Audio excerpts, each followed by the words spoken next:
Okay, I got this heater.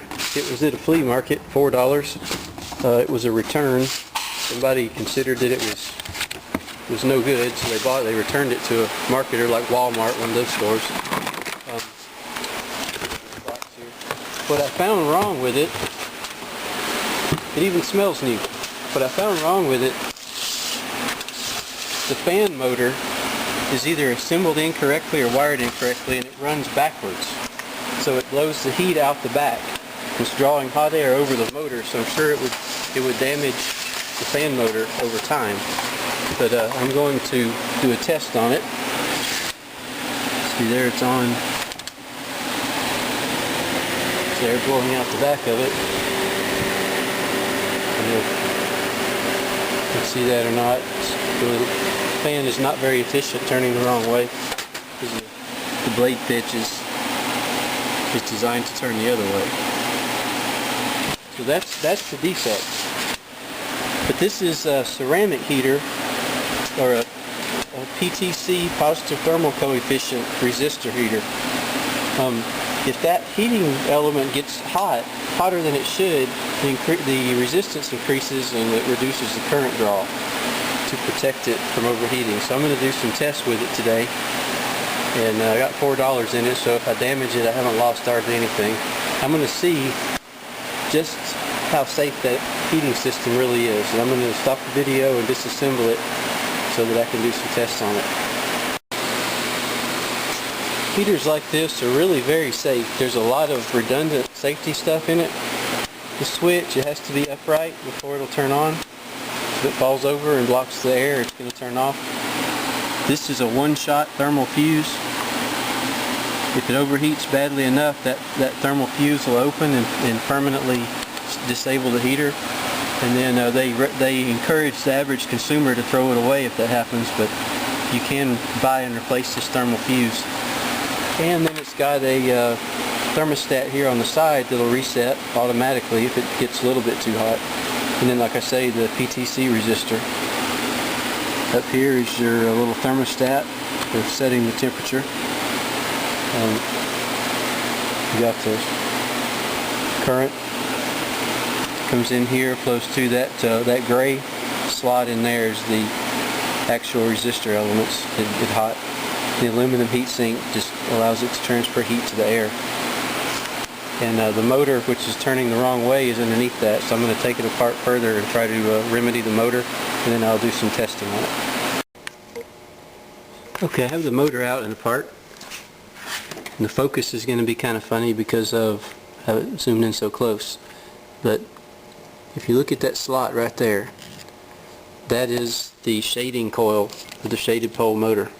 If you look underneath, right in there, you see a little copper bar. There's one on that side too. That's what makes the motor have a rotating magnetic field to turn. And it's going to pull toward it. So this winding coil, it's on this side of the winding coil, so it's going to be trying to pull it that way. So that's going to make the motor rotation, fix the focus here. It's going to make the motor rotation go this way. If you look at the shape of the fan blade, that's the wrong way. So basically what I will do, take the stator, flip it over, and put the motor back together. And now you see that the pull is going to be this way now. And that is the way the fan blade is designed to turn and to push the air the way it's supposed to. So that will fix the motor problem. Then I'll get on to testing the safety side of the heating unit. Alright, I got the fan motor fixed, but I'm not going to put it back in just yet. What I've got here is the PTC heating element. I have the overheat thermostat isn't touching it, so it can't detect if it's too hot, and the one-time thermal fuse is over here. So I've eliminated all the safety devices. I have only the heating element. And if this had been a regular resistor heating element, you know it would get red hot like that and this piece of wood would burn. But because this is a positive thermal coefficient, the hotter it gets, the more resistance it has and the less current it draws. And right now it's cool. I have the current meter hooked up here where I can see what kind of current I've got. And I'm going to plug it in. You see we got 11, 12 amps, 13. Now it's going down. Current's dropping, current's dropping.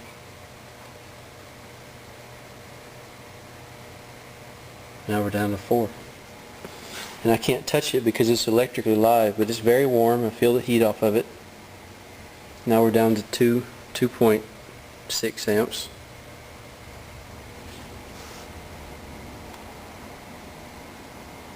But no smoke, nothing burning, no wood charring. 1.5 amps. Current continuing to drop down. And I have everything over here set on maximum. So it's maximum heat mode. So if it's ever going to overheat, it will be now.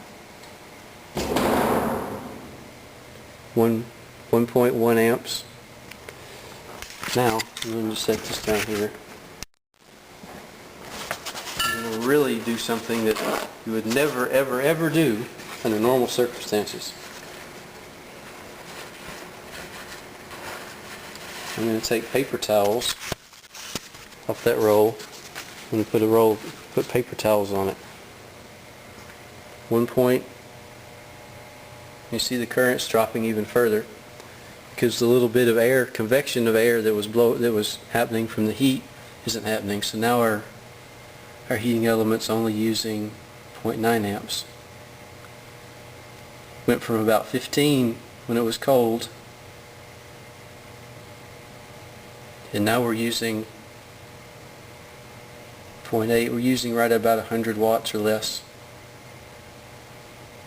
Went from a 1500 watt rated heater, now it's down to less than 100 watts because there's no air flowing.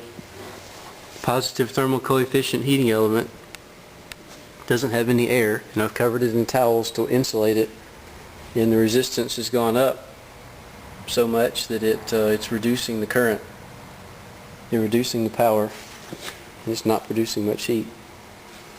It's just warm underneath the towel. But we got what was a 1500 watt heating element, all the safety stuff bypassed except for the fact that it's a positive thermal coefficient heater, and I've got it plugged in. It's been plugged in for several minutes, no fan, covered in towels, and the current just keeps dropping off.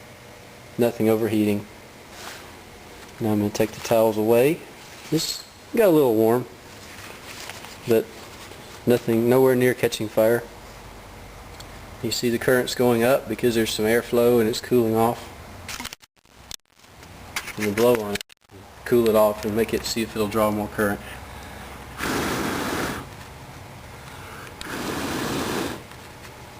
Cool it off, resistance comes down, and get more current. So that makes me think the positive thermal coefficient heater is definitely a very safe way to make a heater. Did the worst possible scenario it could ever see. Every safety device removed or bypassed, covered in paper towels, and it didn't start a fire.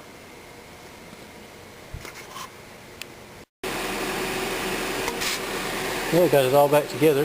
Fan's blowing the right way now. Earlier it was blowing out the back. Flipped the motor around where it's turning the right way.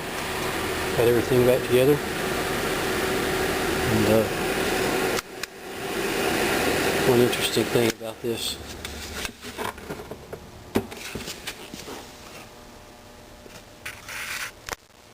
I don't know if it's going to focus on it or not, but you can see on the bottom of it, made in China. Not surprising. So much for quality control. Motor turns the wrong way. Oh well, motor turns, it's good enough. Sell it anyway.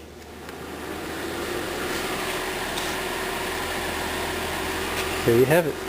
Fairly safe heater when it works.